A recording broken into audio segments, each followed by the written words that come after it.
जेव्हा समाजामध्ये समानता असमानता, स्त्री पुरुष भेद, जाती भेद, वर्ण भेद, पात्रता भेद या प्रकारचा भेदाभेद सुरू होता, प्रत्येकाला मंदिरामध्ये जाण्याची परवानगी नव्हती, भगवंताला पाहण्याची परवानगी नव्हती, स्पर्श करणं तर दूरच सोडा.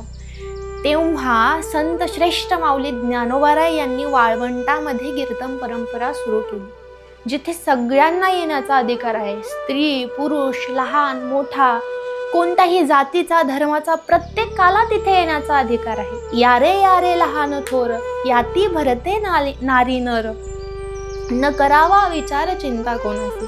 कोणताही विचार कोणतीही चिंता करण्याची गरज नाही, सर्वांना समान अधिकार आहे. पंढरपूरच्या वारीमध्ये जेव्हा आपण बघतो ना, तेव्हा स्त्री पुरुष लहान मोठा जातीभेद धर्मभेद असा कोणताही भेद बघितला जात नाही. वारीमध्ये मुस्लिम समुदायाचे लोक सुद्धा वारकऱ्यांची इतक्या आत्मीयतेने सेवा करत असतात की तेव्हा कळतं की भेद भ्रम मंगळ. आणि संतांचे शब्द आठवतात की केवळ एकच आहे, तो म्हणजे विष्णुमय जग वैष्णवांचा धर्म.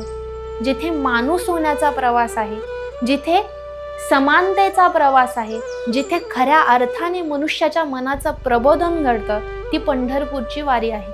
हा उपकार करणारे आणि ह्या प्रवासाला लावणारे संत श्रेष्ठ माऊली ज्ञानोबाराय आहे.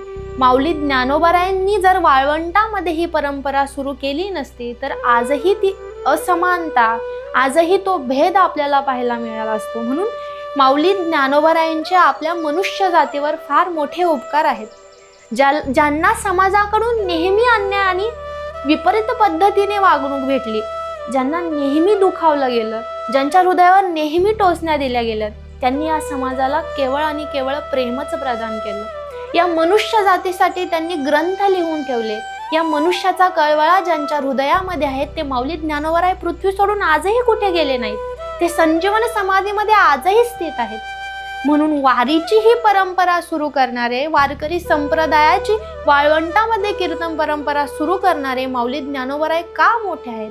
ज्ञानदेव वैष्णव मोठा, विठ्ठल नामी मुक्त पेठा.